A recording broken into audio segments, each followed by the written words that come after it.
एक मित्र जो ट्रेन में यात्रा कर रहे थे, उनका एक हाथ जेब में था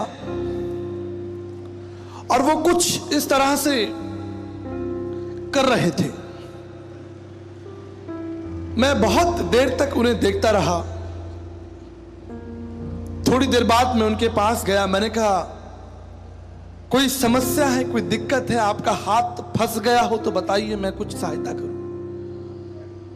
बोले नहीं नहीं नहीं नहीं नहीं, मैं तो ये ऐसा करके उन्होंने एक मशीन अपनी जेब से बाहर निकाली। मैं उस मशीन से अनभिज्ञ था। ये कैसी मशीन है? बोले आपको पता है, पुराने समय में माला जपी जाती थी तो 70,000 बार, 1,00,000 बार, 31,000 बार। तो अब मनुष्य बहुत कमजोर हो गया है, समय नहीं है, भूल जाते हैं कितनी बार गिना। तो पिछली बार मैं एक समागम में गया था, वहां ये मशीन बट रही थी। इसमें आपको माला गिननी नहीं है, बटन दबाना है और जितनी बार आप बटन दबाएंगे संख्या बढ़ जाएगी। मैंने 71,000 बार बटन दबा दिया है। 1,00,001 बार दबाते ही मेरा मोक्ष हो जाएगा। मुझे लगा कि मैं चलती गाड़ी से कूद जाऊं। यही उपाय रह गया है, यही काम रह गया है। जो मोक्ष, जो जीवन, जो शांति परमेश्वर के हाथों में है। परमेश्वर मोक्ष का दाता है। मोक्ष, उद्धार परमेश्वर से संबंधित है। यह परमेश्वर का जीवन है, यह परमेश्वर की मित्रता है। मेरे हाथ में एक घड़ी है, यह मेरी घड़ी है। अगर मैं ये आपको ना दूं तो कोई आपको नहीं दे सकता। ये मेरा है, इस पर मेरा अधिकार है और मैं जिसको चाहूं उसे दे सकता हूं। दूंगा नहीं, लेकिन मैं जिसको चाहूं उसको दूंगा। उद्धार, जीवन, मोक्ष परमेश्वर के हाथों में है और परमेश्वर उनको देने के लिए ललायत है जो अपने अधर्मों को मान लेते हैं। हालेलुया। बाइबल कहती है, धन्य है जिनके अधर्म क्षमा हुए, धन्य है जिनका पाप ढांपा गया। अदन की वाटिका में मनुष्य ने प्रयास किया कि वो अपने पाप को ढांप ले, लेकिन उसका प्रयास कमजोर था। ठीक इन सिद्धांतों के समान माला गिनने से नहीं, योगा करने से नहीं, धर्म के काम करने से नहीं, ना योगिन ना सांख्यन कर्मणा नोना विधाया, कर्म से नहीं। अगर कर्म से उद्धार हो जाता तो अनुग्रह की आवश्यकता क्या पड़ती? आप समझ रहे? अगर मनुष्य अपने कर्मों से उद्धार को प्राप्त कर लेता तो मांत्रिक उपनिषद 11 पद, देवानुग्रम हेतुक्रम तो मैं विशरणम गच्छ सर्व भावेन भारतनम तत् प्रसादनम प्रशासिति शाश्वतम। उस परमेश्वर के अनुग्रह की क्या आवश्यकता पड़ती? कहते हैं साहब, चींटी को आटा खिलाओ, मछली को आटा खिलाओ, उस जीव जंतु को आटा खिलाओ, उसको खाना खिलाओ। मनुष्य कितना स्वार्थी हो गया।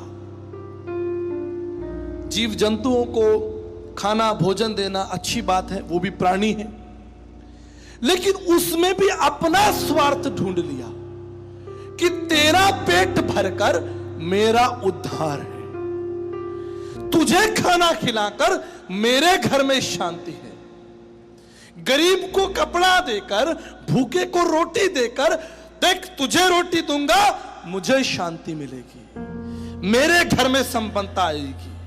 धर्म के काम मेरे प्रियो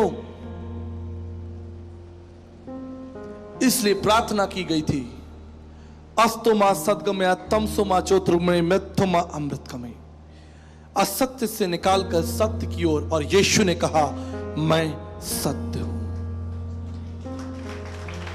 तमसो मां ज्योतिर्गमय, अंधकार से निकालकर ज्योति की ओर।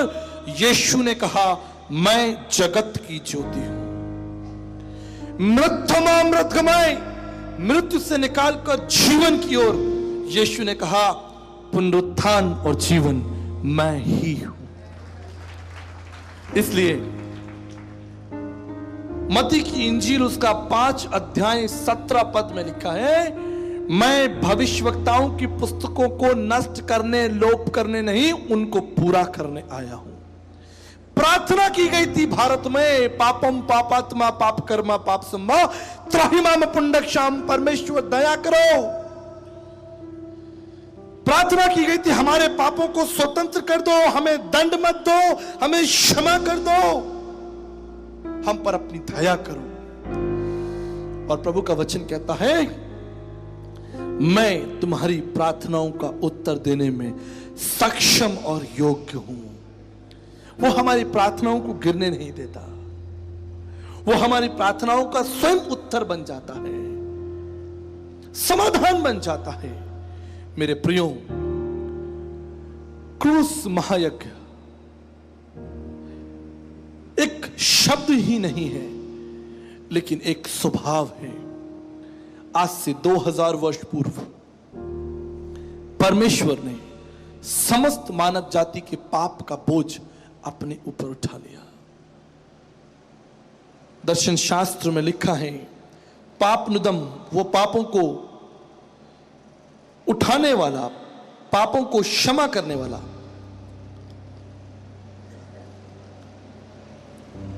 पापी को मारने वाला नहीं।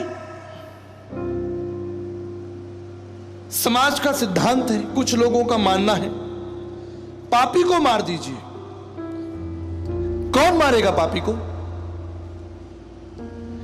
किसने पाप नहीं किया? बाइबल कहती है, जब यीशु मसीह उस स्त्री के पास में आया जो यूहन्ना 8 के अनुसार व्यभिचार में पकड़ी गई थी, वचन में लिखा है, सारे शास्त्री, फरीसी, ज्ञानी, ऋषि, तत्व ऋषि सब वहां भीड़ लगाकर खड़े थे और उस स्त्री पर पत्थर मारना चाहते थे, उसकी हत्या करना चाहते थे। क्यों? इसने पाप किया है। यीशु ने कहा, तुम में से जिसने पाप ना किया हो वो पत्थर मारे। और लिखा है, वो भूमि पर झुककर उंगली से कुछ लिखने लगा। क्या लिख रहा था? भूमि पर झुककर कुछ लिखने लगा। क्या लिख रहा था? यिर्मयाह की पुस्तक उसका 17 अध्याय 13 पद। यिर्मयाह की पुस्तक उसका 17 अध्याय। क्या लिखा प्रभु यीशु मसीह ने? हम देखेंगे। यिर्मयाह की पुस्तक उसका 17 अध्याय 13 पद से पढ़ेंगे। 17 अध्याय का 13 पद पढ़ेंगे। हे यहोवा, इज़राइल के आधार जितने तुझे छोड़ देते हैं वे सब लज्जित होंगे। जो तुझसे भटक जाते हैं उनके नाम भूमि पर लिखे जाएंगे। इस वचन को यिर्मयाह 17 अध्याय 13 पद को प्रभु यीशु मसीह जमीन पर लिख रहा था। जितनों ने तुझे छोड़ दिया है उनके नाम भूमि पर लिखे जाएंगे। यीशु क्या लिख रहा था? यीशु नाम लिख रहा था। किसने पाप नहीं किया? दाऊद ने? सुलेमान ने? किसने पाप नहीं किया? जिसने पाप नहीं किया वो पत्थर मारे। वचन में लिखा है, सब भाग गए, सब भाग गए। यीशु ने बोला, बेटी कहां गए? जो अभी खड़े थे, बड़ा ज्ञान दे रहे थे, वो कहां गए? उसने कहा, प्रभु सब भाग गए। उसने कहा, यीशु ने सीधे खड़े होकर उससे कहा, हे नारी, वो कहां गए? क्या किसी ने तुझ पर दंड की आज्ञा नहीं दी? अरे अभी तो सब भीड़ लगाकर खड़े थे, सबके हाथों में पत्थर था, सब तुझे पापी कह रहे थे, कहां गए? किसी ने तुझ पर पत्थर नहीं मारा, किसी ने तुझ पर दंड की आज्ञा नहीं दी। उसने कहा, हे प्रभु, किसी ने नहीं। हालेलुया। क्योंकि परमेश्वर का वचन सत्य है, अटल है।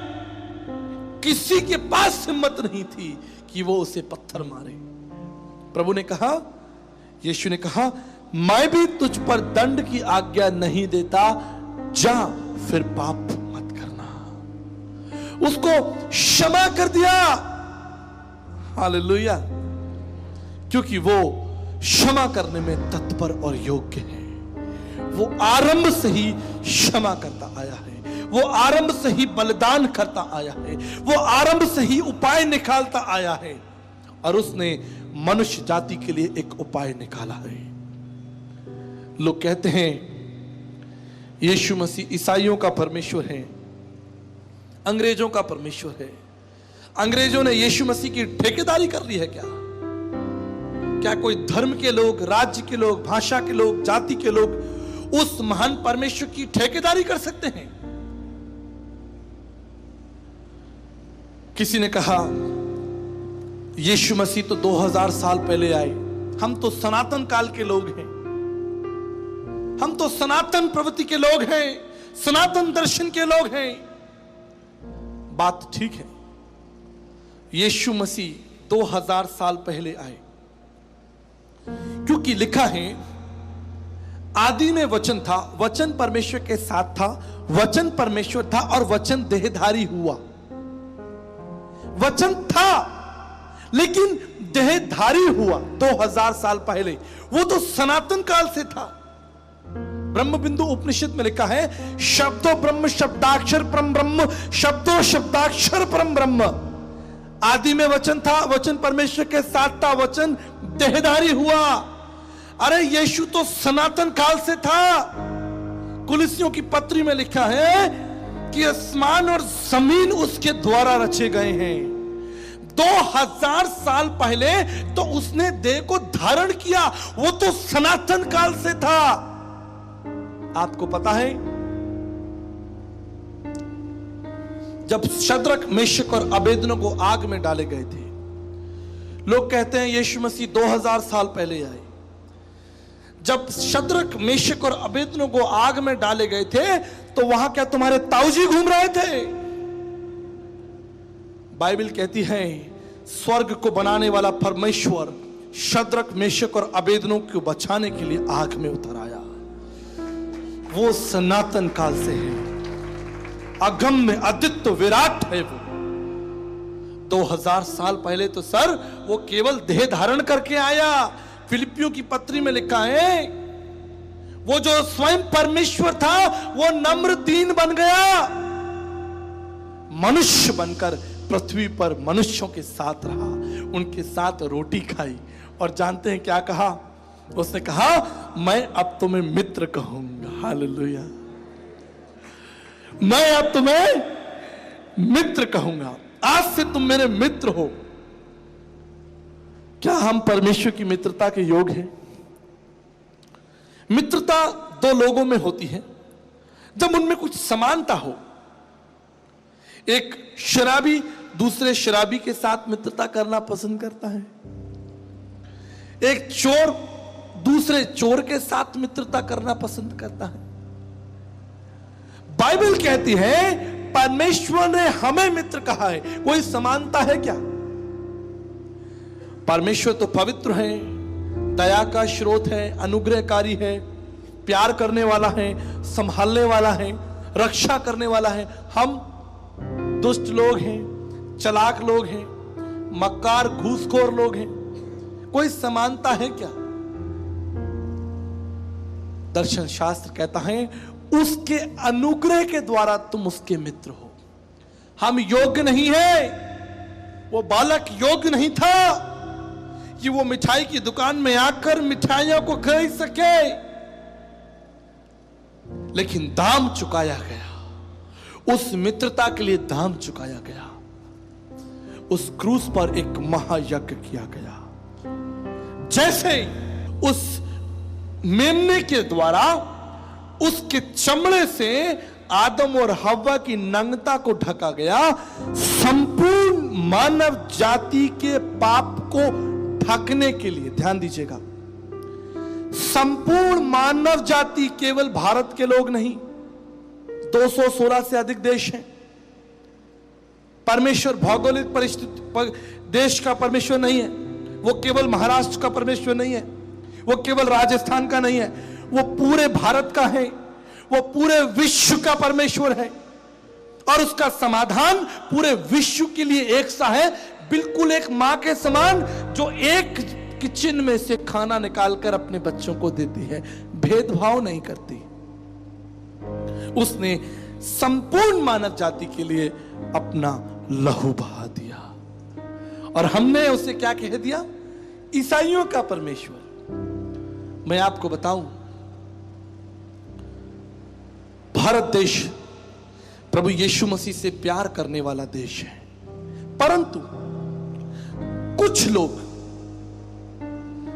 भारत देश के लोगों के मन में यीशु मसीह को लेकर एक गहरा ऊंचा स्थान है, बहुत ऊंचा स्थान है। ऐसा नहीं है। भारत के लोग प्रभु यीशु मसीह का आदर करते हैं, उसकी शिक्षाओं से सहमत हैं। आदरणीय महात्मा गांधी, उनकी एक पुस्तक सत्य के प्रयोग, माई एक्सपेरिमेंट विथ ट्रूथ, वो कहते हैं परमेश्वर उस महान आदेश में दिखता है, महान आदेश में, उस पर्वत उपदेश में दिखता है। Swami Vivekananda Sahitya Sarvaswam volume 4, complete works of Swami Vivekananda volume 4। क्यों तुम परमेश्वर को ढूंढते हो? क्यों तुम परमेश्वर को ढूंढते हो? वो तुम्हारे बीच में है। स्वामी विवेकानंद जी ने कहा, भारत देश को और सेवकों की जरूरत है कि वो उस महान सन्यासी के वचन को, उस अनुग्रहकारी परमेश्वर के वचन को भारत के कोने कोने तक पहुंचा दे। और सेवकों की जरूरत है। Swami Vivekananda Sahitya Sarvaswam volume 4, complete works of divine Swami Vivekananda. इस देश को जरूरत है।